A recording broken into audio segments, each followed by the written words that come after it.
Hello everybody and welcome back. Today we're going to talk about Chapter 11, Section 11.2, which is geometric series. We're specifically going to focus only on the geometric series in this video. So let's go ahead and take a look at our two cases. So we have case 1. As this goes to infinity of 1, we have AR of n minus 1. Then we have case 2, which is very, very similar to case 1, except we have n equaling at 0, which just makes this r to the n.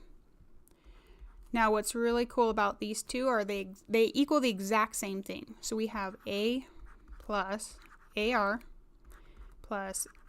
squared, and so on. This is going to be the exact same thing. And then there's one other set of rules we need to look at when we're looking if a sequence or series converges or diverges. So we have number 1 here. So if my series, we're looking at the r, if r, the absolute value of r, is greater than or equal to 1, it diverges. So that's the first case. The second case is the absolute value of r. If this is less than 1, it converges. But if it converges, then we have to plug in what we know into this equation. And we'll go ahead and do 4 examples today so we can see all of these applied. So we'll jump right into our first example. We are going to do number 17. So 17 from the Early Transcendentals 8th edition.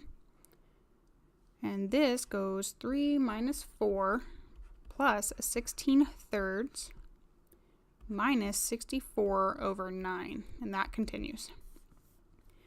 All right, so let's take a look at what we know and what we're given. The first thing I know is that my first number is going to equal my A. So this is A. The second is AR. So that means -4 here is my AR. And this is actually all we care about is the first 2 terms. So I'm going to go ahead and forget about these last 2. So let's write what we know. I know that A is equal to 3. And I also know that AR is equal to a -4. Okay, well, A is 3, so let's just go ahead and plug that in. Times R -4 divided on over. So we have R equals a -4/3. All right. Do not forget the absolute value on these. It has to be the absolute value of -4/3, which would give us 4/3, a positive. So does this converge or diverge? Well, 3 divided into 4 will always give me 1 and some change. So this is going to be greater than 1. So this means in this case, we diverge. All right, let's go ahead and go to our second example. We are given, let's go ahead and do 18. So we have 4 plus 3, it almost looks like the same problem, plus 9/4, and I could continue writing, but there's no need because we know only the first 2 terms are important. So knowing that, let's go ahead and get rid of him. I have an A and I have my AR. A is the first term, so it equals 4, and 3 is my AR, so I have a 3. Plug in what we know, times R equals 3, divided off, R equals 3/4, absolute value. All right, I know that this is always going to be less than 1, so this tells me that this is going to converge. But what is it going to converge to? So we have our equation, A divided by 1 minus R. And this is as simple as just plugging in your numbers and going from there. I do recommend using a calculator because sometimes their numbers are not the best. So what is our A in this case? We have 4 divided by 1 minus our R, which is 3/4. 3/4. Now be careful when you do this because if you do have a negative here, you would put the negative. In this case, we have a positive, so we don't have to worry about that, but it is something you want to watch out for. So we can go ahead and simplify this. Just go ahead and plug it into your calculator. You're going to end up with the answer being 16. So this converges to 16. All right, moving on. Let's go ahead and take a look at 21. So we are given, as this goes to infinity, of n equaling 1. So we have case 1 here. So case 1.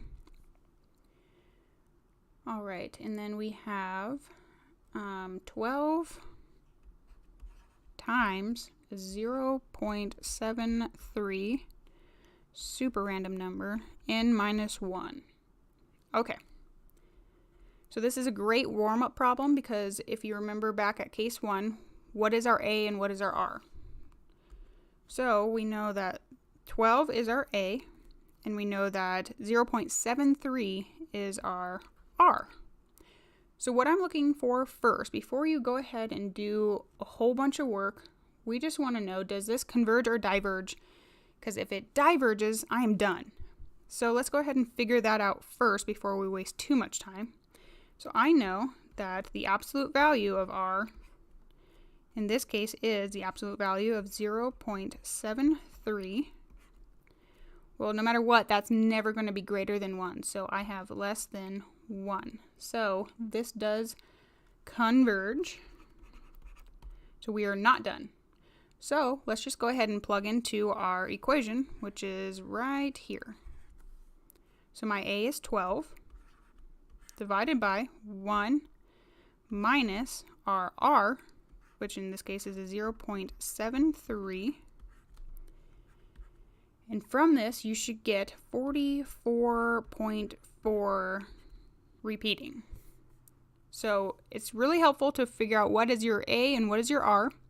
Step 1 is, does this sequence diverge or converge? And if it's converging, what are we converging to? In this case, 44.4. Okay, let's move on to another example.